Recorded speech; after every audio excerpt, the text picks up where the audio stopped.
pastor Larry não está conosco hoje. Ele não pôde estar aqui hoje, mas nós temos um convidado aqui muito, muito especial, direto de Israel novamente, que está nas trincheiras em Israel neste momento e que tem uma palavra para nós hoje. Por favor, recebam o meu marido, o nosso pastor Larry Huck. Vamos, igreja, aplauda ao Senhor.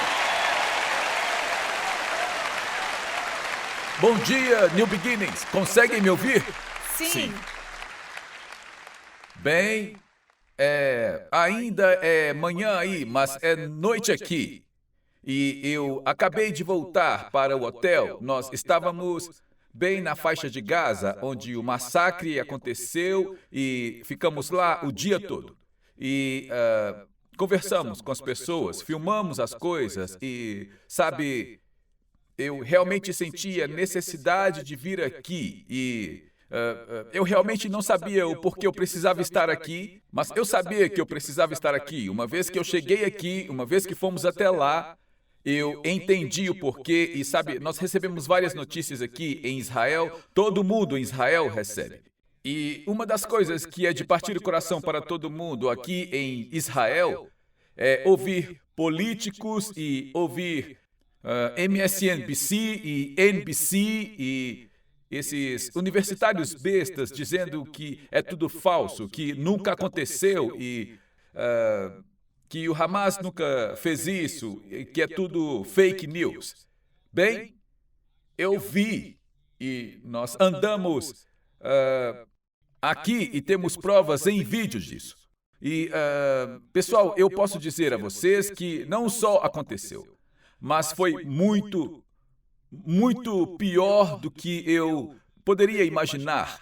As coisas que nós vimos e as pessoas com quem conversamos, quase todo mundo, nesta área perdeu alguém, perdeu entes queridos, perdeu membros da família, perdeu filho, uma filha, uma mãe, um pai, uma sobrinha. E, sabe, se ouve muito sobre o cessar-fogo em Gaza, e quando nós mostrarmos esses vídeos a vocês, vocês vão ouvir várias e várias vezes as explosões constantemente no fundo. E eu tenho certeza que o áudio da câmera capturou tudo.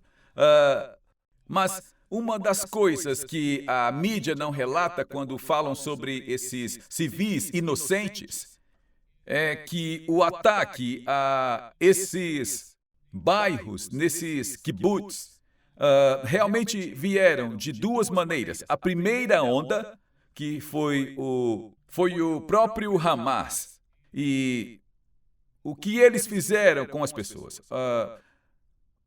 O exército fez um vídeo de 47 minutos que não dá para assistir se você não consegue assistir, feito com as GoPros que os açougueiros estavam usando, e é para lá de horrível. É como se fosse um filme, você diria que é a coisa mais estúpida, que nenhum ser humano poderia fazer aquilo, com uma mulher, com um bebê ou uma criança.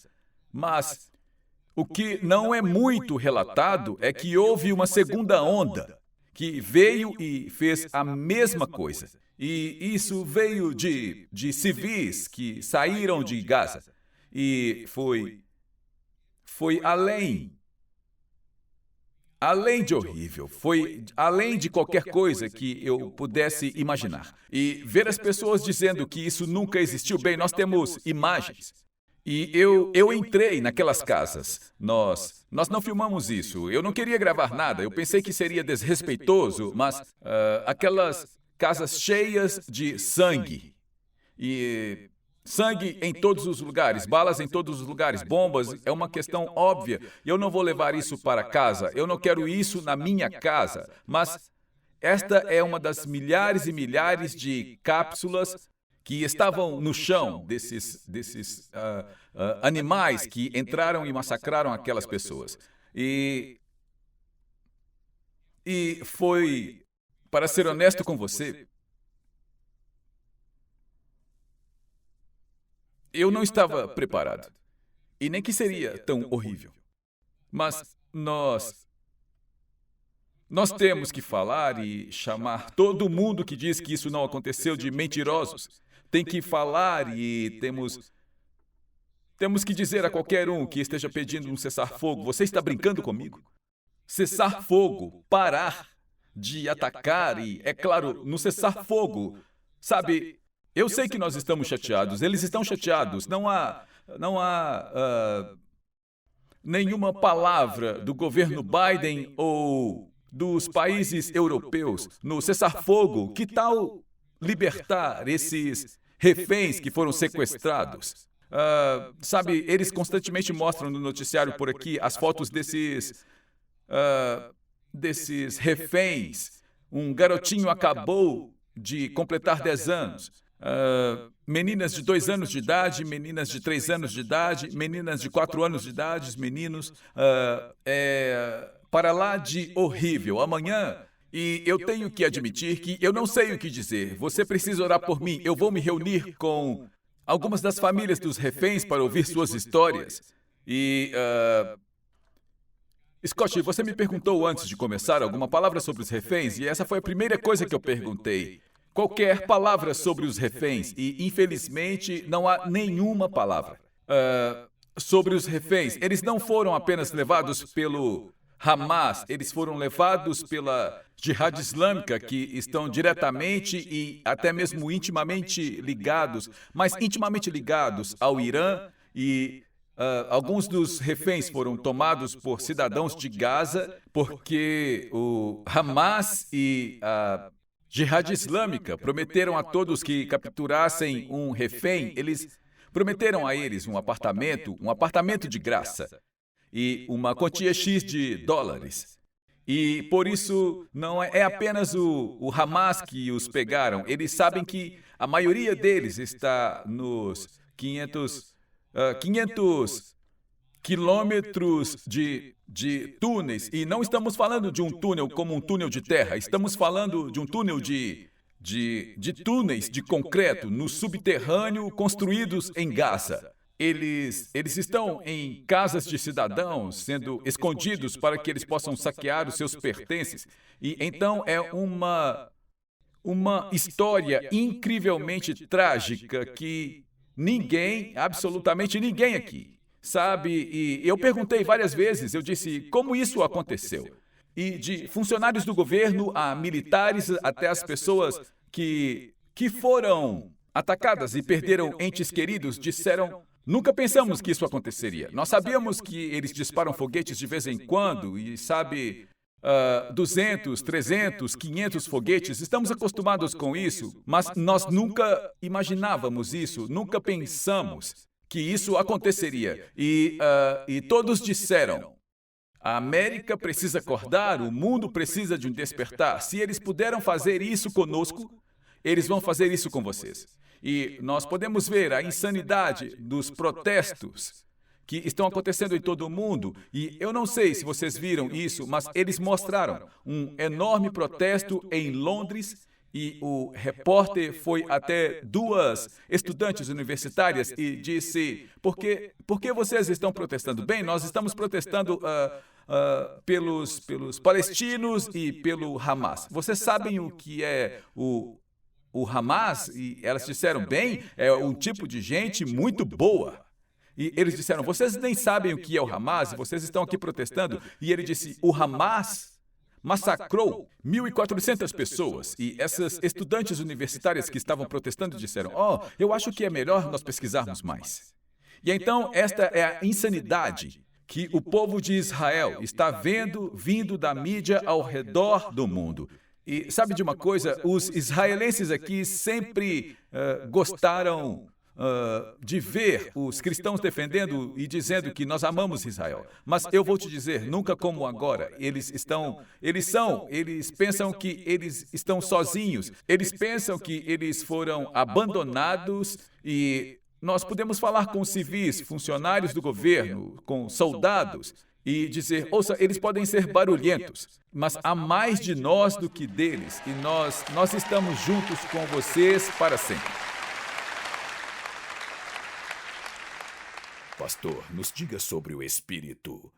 do povo judeu aí, o que eles estão sentindo, como eles estão levando tudo isso, o que eles estão dizendo, quais são os pensamentos deles. Sim, sabe, é uma coisa incrível.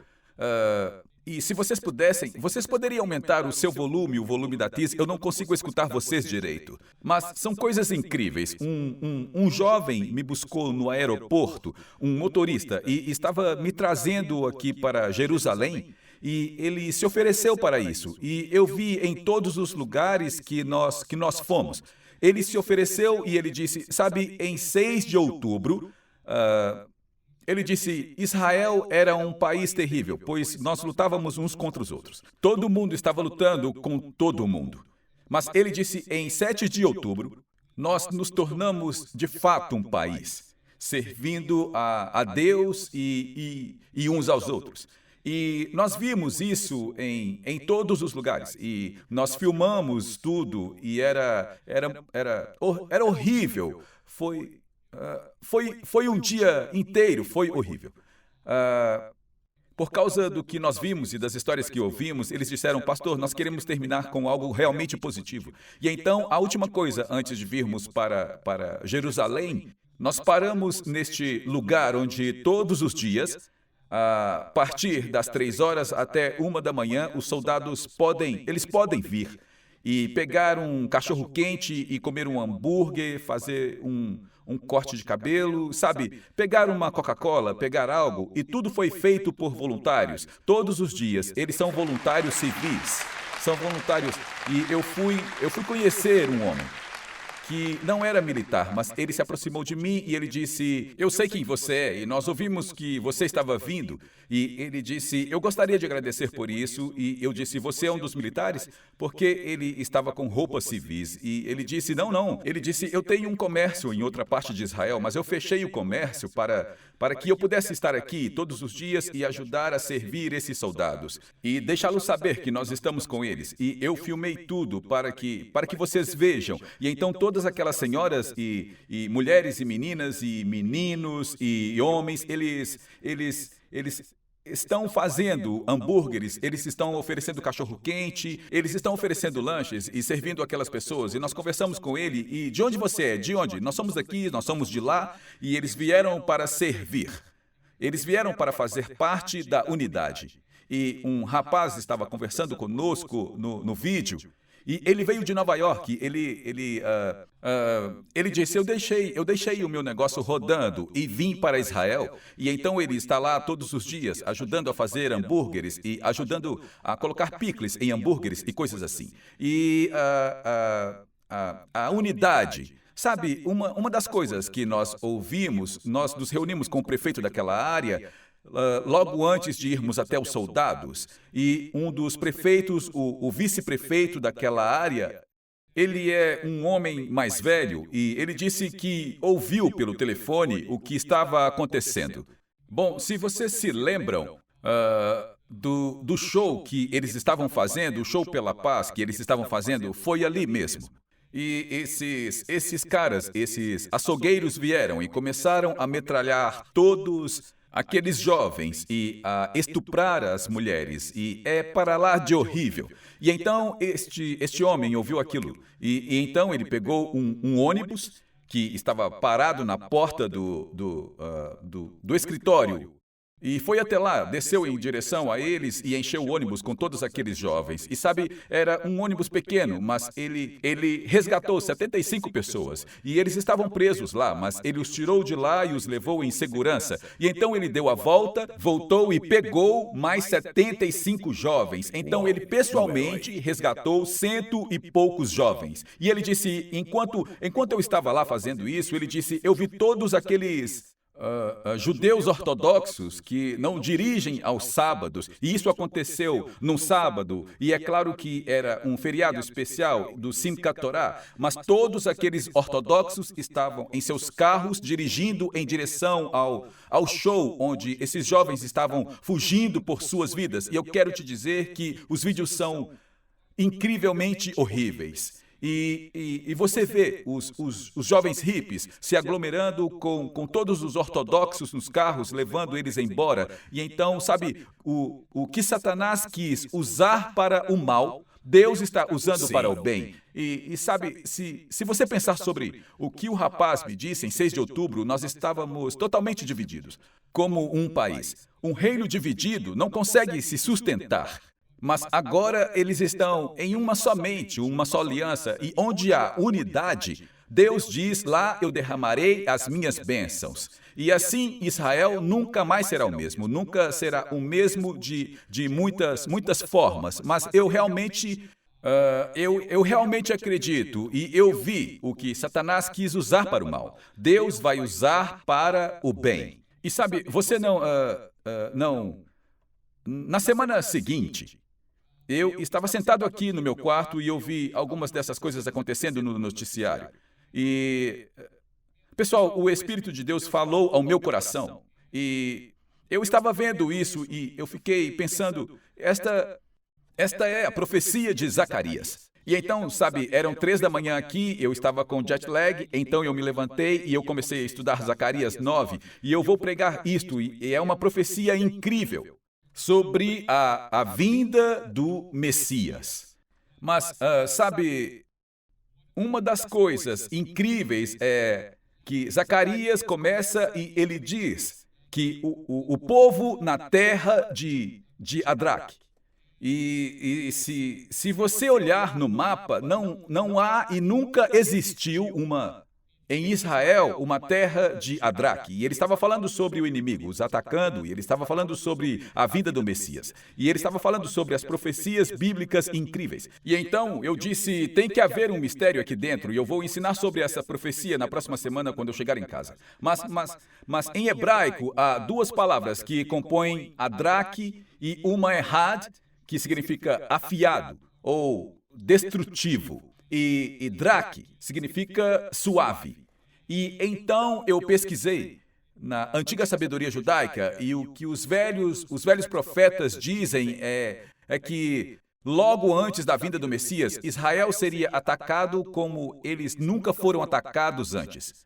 Mas Deus, isso é o que nós falamos sobre o espírito do Hamas. Se você se lembra na porção da Torá, quando Israel foi atacado naquela semana, está em Noé, e Deus diz, eu vou eliminar o Hamas da face da terra. Eu vou eliminar essa violência da face da terra. E a palavra had, em hebraico, significa duro, afiados. E diz, eu vou lidar muito duramente e muito arduamente com os inimigos de Israel. E a palavra drake significa suave. E lá eles dizem que quando Israel é atacado, porque isso vai atrair o povo judeu de volta para o seu fundamento de servir a Deus.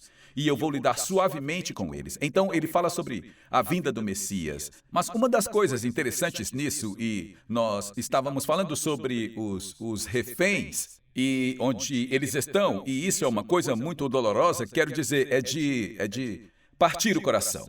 Mas, se você ler isso, e você pode ler enquanto estiver voltando para casa, Zacarias 9, mas Deus diz que ele vai resgatar, e eu não me lembro da palavra ao certo, mas é uma palavra para prisioneiros ou reféns que estão em uma vala e sem água. E é claro que os reféns estão nesses túneis e nós duvidamos seriamente que estejam sendo cuidados. E então veja o quão específico esta profecia está dizendo. Prepare-se para a vinda do Messias. Ele vai resgatar os reféns que estão em uma vala, nos túneis e sem água. E então cada judeu com o que eu conversei, eu compartilhei isso, eles disseram, oh meu Deus, nós vamos voltar a ler isso. E então, sabe, eu realmente acredito nisso. Quer dizer, isto é horrível e vai além disso. E você vai ver isso nos vídeos. Eles não estão apenas matando pessoas e assassinando pessoas e estuprando pessoas. Todo mundo correu e se escondeu em seus abrigos antibombas em suas casas. Todas aquelas casas têm abrigos antibombas, há abrigos antibombas nas estradas e tudo mais. E o nosso pessoal doou muitos desses abrigos e nós vimos uns desses que nós doamos. Estava escurecendo e eu tinha que voltar para falar com vocês, então nós paramos. Mas nas casas todo mundo tem um abrigo antibomba, porque fica tudo ali perto de Gaza. Mas os abrigos antibombas não têm fechaduras nas portas. Porque, caso aconteça algo, eles têm que ser capazes de pôr para fora e entrar. E os abrigos antibombas são usados para salvar as pessoas de foguetes e de bombas. E eles não são à prova de balas. E então, algumas das histórias, e eu não quero assustar ninguém, mas eles, com alguns dos reféns, alguns dos terroristas que eles capturaram, disseram: nós ouvimos um bebê chorando ou uma criança chorando no abrigo antibomba e então nós continuamos a atirar até que não ouvíssemos mais nada. E nós temos vários vídeos dos abrigos perfurados por balas, mas os pais ficavam segurando a maçaneta para evitar que eles abrissem, porque não há trava, e muitos dos pais foram baleados. E sabe, nós não vamos mostrar quando eu voltar, mas nós encontramos um pai que foi baleado no braço e foi tudo muito para lá de horrível. E então, se eles não conseguissem tirá-los de lá e achassem que eles não haviam morrido, eles iam e incendiavam as casas, para que assim as famílias tivessem que sair correndo dos abrigos antibombas para que eles pudessem matá-los. E eles não estavam só atirando e fugindo. Eles estavam na casa enquanto as famílias estavam escondidas no abrigo antibomba e comiam a comida deles e sentavam lá e usavam drogas e todas essas coisas e apenas atiravam neles nos abrigos antibombas e foi muito além do horrível. Foi além do horrível. Mas, como eu já disse, o que Satanás quis usar para o mal, Deus vai usar isso para o bem e Israel não vai ser parado. Nós ouvimos falar isso 1000 vezes. Eles podem ter nos ferido hoje, mas eles não nos quebraram. E nossos espíritos estão mais fortes do que nunca. Larry, primeiramente, oi. Oi. É bom te ver eu estou novamente. bem, eu estou muito bem. Muito bom te ver okay? novamente. E espero que eu possa te encontrar em breve. E estamos todos muito orgulhosos de você ir até aí e ser um presente. E estamos todos com você. Sim, vamos. Dê uma salva de palmas. Louvado seja Deus. Mas sabe... Fale um pouco mais alto, querida. Eu não consigo te ouvir. Ok. Eu estava... cochichando. Melhorou. Eu vou tentar falar mais alto agora e não cochichar. Mas, Ok. Nós estamos todos com você, Larry. E sentimos que estamos todos aí com você. E sendo uma parte disso. Mas, sabe, eu não acredito que seja nenhuma coincidência. Claro, como você sempre diz, mas não é coincidência que você esteja aí. Estamos através do Zoom com você e hoje é o dia em que estamos comemorando o Dia dos Veteranos aqui. Quer dizer, isso é muito significativo. E... sabe, eu disse... Aqui é muito triste, está tudo fechado e sabe, um dos jovens soldados de 19 anos, bem na porta do meu hotel, aqui, no portão de Damasco, chamado Eliseu, e com essas coisas, diz, ele estava andando pela calçada e alguém veio e cortou a garganta dele e esfaqueou a amiga dele e a amiga sobreviveu, mas ele morreu. E então, sabe... as ambulâncias e os abrigos antibombas, quero dizer, não há fim para as necessidades deles, porque está tudo em andamento. Mas, em cima de tudo isso, eu quero dizer que há sobreviventes do Holocausto que estão sendo mantidos em cativeiro. Mas há outros sobreviventes do Holocausto que foram assassinados, há outros sobreviventes do Holocausto que... sabe, uma senhora, uma sobrevivente do Holocausto disse: eu achava que o que os nazistas fizeram foi ruim, mas isso está indo muito além do que eu poderia imaginar. Então, há remédios e comidas, há roupas, há camas, quero dizer, nós estamos falando, não há fim, não há fim. E Israel não está recebendo nenhuma ajuda. Na verdade, na maioria dos países, é uma batata quente política para ser tocada. E então, cada centavo que nós ofertarmos, e eu acho que nós já, o nosso pessoal já, uns 2 milhões que nós doamos, e quando me falaram hoje o que são esses 2 milhões na porcentagem de tudo, eu fiquei chocado. E eu disse, rapaz, onde está o resto do mundo? Mas meu Deus, eu ouvi o Sam no telefone falando, e ele disse, eles deram uns, o que eu disse, 200 shekels, ele disse. Você está brincando comigo? Isso é $50. E a necessidade aqui está além de qualquer descrição. A necessidade aqui vem além, não há como nomear, vai de tudo, desde grandes itens a uma ambulância que custa 165 mil, não há fim para a necessidade. E Deus, eu espero que não aconteça, mas com Gaza e depois o Hezbollah e depois a Cisjordânia, e então este é um momento, Esther, para a igreja.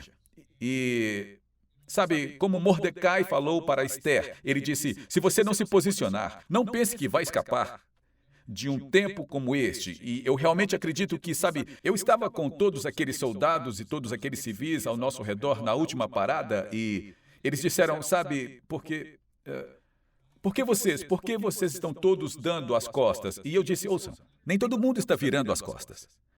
Eles só têm bocas maiores que as nossas. Mas sabe, me pediram para comparecer há alguns dias. Nós estamos tentando fazer um comício juntos em Washington e eu não vou conseguir chegar a tempo. E nós estamos esperando que 1 milhão de pessoas se manifestem. E o que nós temos pedido é que nós temos que ser mais barulhentos, temos que sair dos prédios, temos que falar mais alto. E eu disse a eles, no dia 8 de outubro, no domingo, nós demos uma mensagem em nossa igreja que foi para o mundo todo, para estarmos juntos de Israel. E em 2 dias nós recebemos 1 milhão de respostas de likes. Nós estamos com Israel. E eu disse, eles podem ser mais barulhentos, sim, mas eu garanto que há mais de nós do que há deles. E eu garanto que nós vamos nos manifestar no momento das eleições e fora da época de eleição. Que nós estamos com Israel e qualquer um que não esteja com Israel, sabe, em Gênesis 12:10, Deus disse, eu vou abençoar aqueles que abençoarem Israel. Abençoar Israel é uma ação. Nós oramos por Israel, obviamente, mas abençoar Israel é uma ação. Mas Deus disse, eu vou amaldiçoar aqueles que te amaldiçoam. E a pessoa dizer ser pró-Hamas ou ser pró-Palestina é uma maldição. Mas não dizer nada ou não fazer nada aos líderes da igreja é uma maldição também.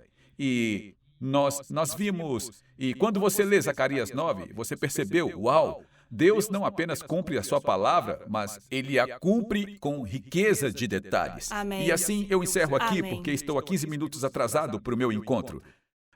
Mas para Israel e para todos nós, o nosso melhor ainda está por vir.